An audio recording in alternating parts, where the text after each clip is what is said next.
n'a jamais dépassé les lignes rouges, on ne fait pas les insanités, les attaques, les diffamations, les injures, les calomnies, c'est pas du tout notre spécialité.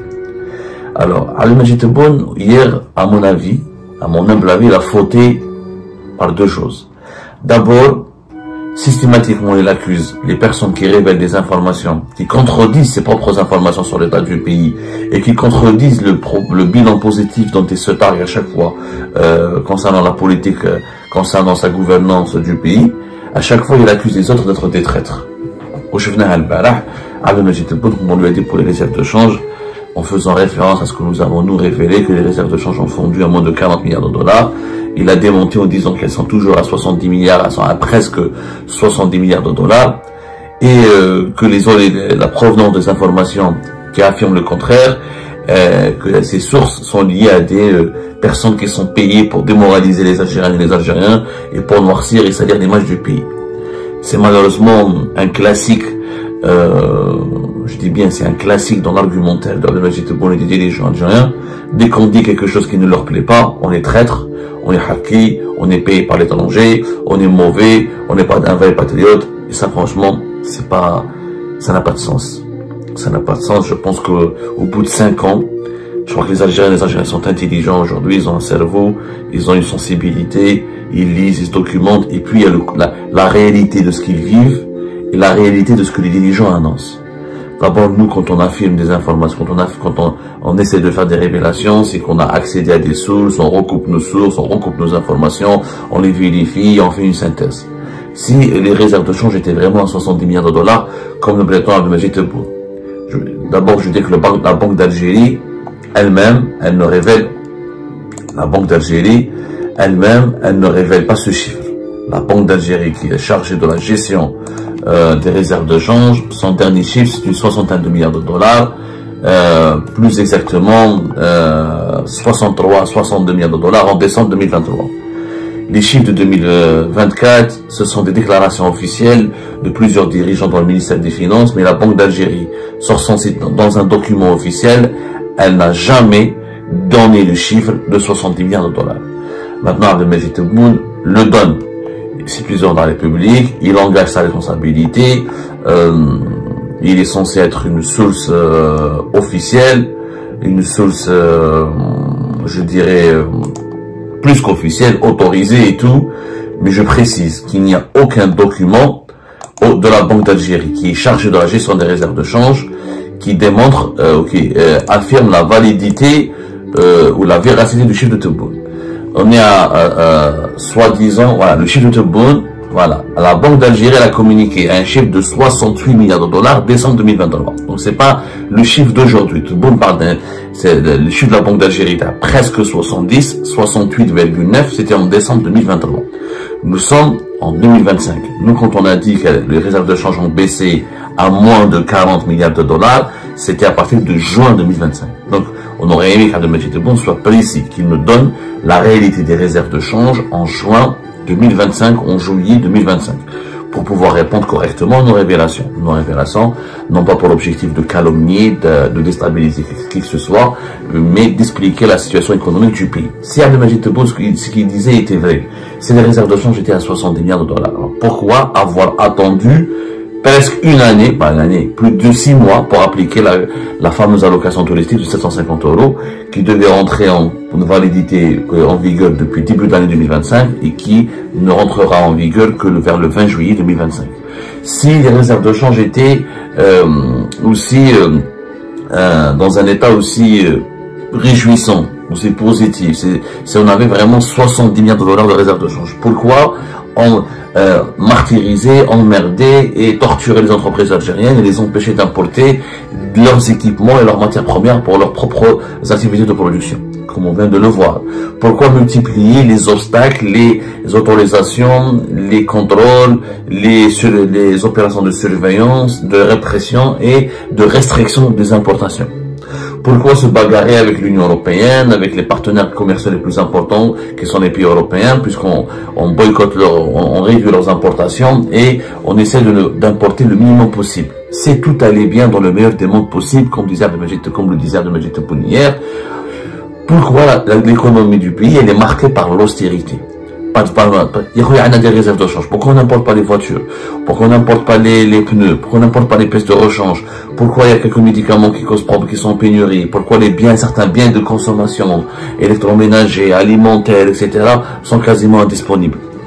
Je ne comprends pas. Pourquoi, et on en parlera tout à l'heure, pourquoi au niveau de certains équipements du métro d'Alger sont en panne, faute de pièces de rechange, faute de pouvoir les importer, à cause de ces restrictions imposées? Voilà, il y a une illustration dans la réalité qui démontre malheureusement le récit enthousiasmant et positif et on va dire mythique, ou le mythe, voilà, qui démontre le mythe de l'Algérie qui va bien, de l'Algérie positive. L'Algérie, si elle allait aussi bien, il n'y aurait pas eu un malaise socio-économique, un malaise au niveau des entreprises algériennes, des situations de pénurie, d'inflation élevée, etc., etc. Et même sur les chiffres de l'inflation, on a ramené de 9 à 4%. C'est pas normal. L'inflation, quand elle dépasse les 3%, et lui-même a promis, avant de briguer son deuxième mandat, qu'elle baissera à moins de 3%. Elle n'a pas baissé à moins de 3%, elle est à entre 4 et 5%. Les statistiques de l'Office national des statistiques le confirment. Donc l'inflation, elle est toujours là. Et c'est l'inflation qui a baissé, c'est pas les prix. La baisse de l'inflation signifie que les prix continuent d'augmenter. Et c'est pas normal, les Algériens le subissent. Donc, répondre par l'insulte, au lieu de répondre par des vérités, par des documents, par des explications rationnelles, etc., n'arrange pas la cause, n'arrange pas la cause de tout le monde. Et puis, tout va bien, l'Algérie, tout va bien, il faut dire que l'Algérie, tout va bien. C'est pas vrai, l'Algérie ne va pas bien. Il faut dire la vérité, le dinar n'a jamais été aussi faible, l'inflation est toujours maintenue, elle est moins forte qu'en 2022, en 2023 ou en 2021, mais elle est toujours, elle continue de causer problème. Il y a le chômage, il est là. Les investissements, mis à part les stations de dessalement de l'eau de mer, qui étaient des programmes initialement prévus depuis l'époque de Bouteflika, je le rappelle, c'est pas une nouveauté, c'est Bouteflika qui a lancé les 11 stations de dessalement de l'eau de mer que l'Algérie a possédées avant 2019, et c'est lui qui voulait les porter à plus de 20, au moins 15-16, mais toutes ces idées, c'est les idées du régime de Bouteflika, il faut rendre à ça ce qui appartient à César, mais il n'y a pas de grand projet. Il faut dire la vérité. Il y a toujours, c'est simple, il faut juste voir, pour évaluer l'état de santé économique de l'Algérie, il faut juste voir son parc automobile. C'est simple, en Algérie, ça prenez votre voiture et circulez dans les rues algériennes et regardez les voitures. Elles sont toutes âgées et usées. Les voitures de avant 2019, de 2011, de 2013, pour croiser une nouvelle voiture, une voiture neuve en Algérie, c'est un événement. C'est un événement. Pourquoi? Parce que le pays il est fermé, il n'importe pas, il contrôle ses finances, il contrôle ses devises, il vit dans l'obsession de préserver son matelas de sécurité qui sont les préserves de change, et ça impacte directement le niveau de vie de la population. Oui, il y a eu quelques améliorations de part et d'autre dans le secteur du tourisme, les projets d'hôtels qui ont été lancés avant 2020, qui ont été quelques hôtels qui ont vu le jour, quelques entreprises algériennes qui s'accrochent, quelques réussites dans l'agroalimentaire, mais ça fait pas une performance économique extraordinaire. L'Algérie, pour un pays de presque 50 millions d'habitants, maintenant plus de 47 millions d'habitants, un marché important, pays géographiquement le plus vaste du continent africain, le 10e plus grand territoire du monde, la croissance économique, selon les chiffres officiels, à 4%, on ne voit pas quand il y a une croissance économique à 4%, on voit un dynamisme. On voit beaucoup d'exportation, on voit beaucoup de consommation, on voit un marché dynamique, on voit beaucoup de création d'emplois. Là, on voit des salaires qui augmentent. Qui dit croissance économique, des salaires qui augmentent, un pouvoir d'achat qui se renforce. Or, la consommation nationale en Algérie, elle est faible. Les salaires évoluent entre 1 et 1% par an, et encore. Où sont les effets de ça? L'Algérie, tout va bien, on aimerait bien l'avoir. Je dis, mon pays, tout va bien, tout est extraordinaire. L'Algérie va très très bien. Nous avançons vers le meilleur et on avance vers le meilleur. Soyons logiques. Ce n'est pas ça la vérité. C'est pas vrai. Si on ment, c'était vrai, c'est pas vrai.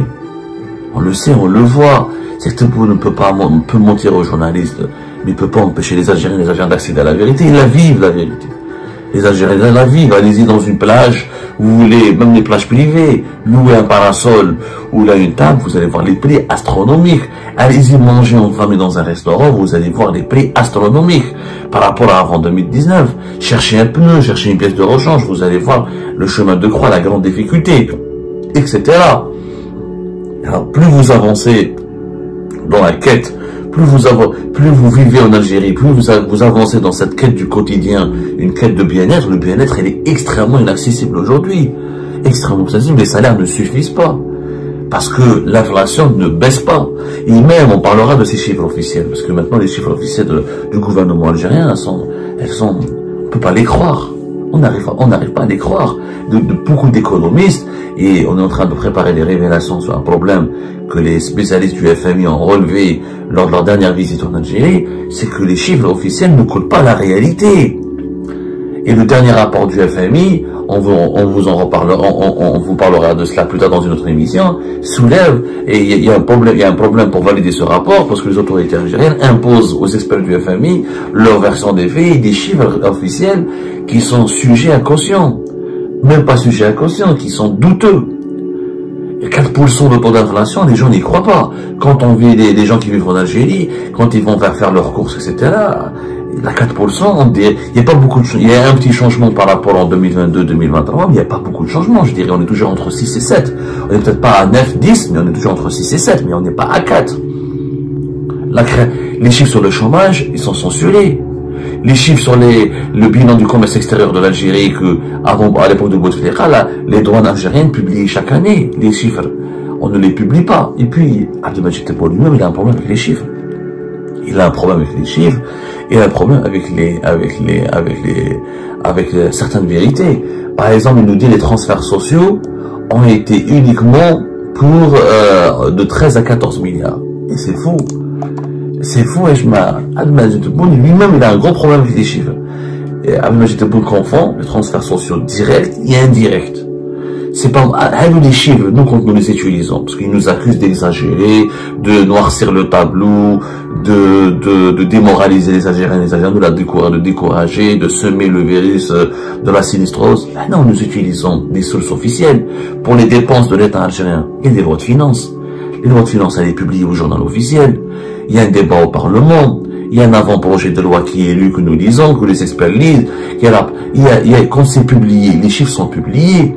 Les dépenses à caractère social de l'État algérien en 2025 ont dépassé les 5827 milliards de dinars. Je dis bien 5872 milliards de dinars. C'est l'équivalent de plus de 45 milliards de dollars. Ça, c'est les dépenses sociales. Dans les dépenses sociales, vous avez les transferts sociaux directs, c'est-à-dire les subventions des produits de large consommation, par exemple, comme le sucre, l'huile, l'énergie, les carburants, les céréales, l'eau, etc. Et vous avez les dépenses sociales indirectes, les transferts sociaux indirects, qui est le soutien pour les hôpitaux, les logements sociaux, les transports publics, et tout ça, ça coûte de l'argent. Ça fait partie des transferts sociaux. Le problème de l'Algérie, c'est qu'on dépense beaucoup d'argent pour le social. Or, la qualité de vie de la population ne s'améliore pas. La pauvreté ne recule pas. On stoppe la grande pauvreté, on stoppe la grande misère. Il n'y a pas autant de grande pauvreté que de grande misère par rapport à d'autres pays africains, par exemple, ou arabes, mais il y a de véritables inégalités, il y a une précarité sociale. Il faut savoir que rien que les subventions des produits de basse consommation, c'est 660 milliards de dinars. 660 milliards de dinars, c'est pratiquement plus de 5 milliards de dollars.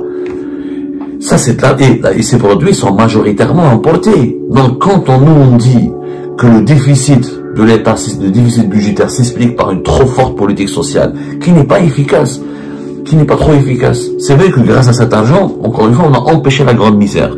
Mais on l'a pas vaincu. On l'a pas vaincu. La précarité, elle est là. La précarité, elle est là. Et les gens se plaignent. La pauvreté, mais elle est là.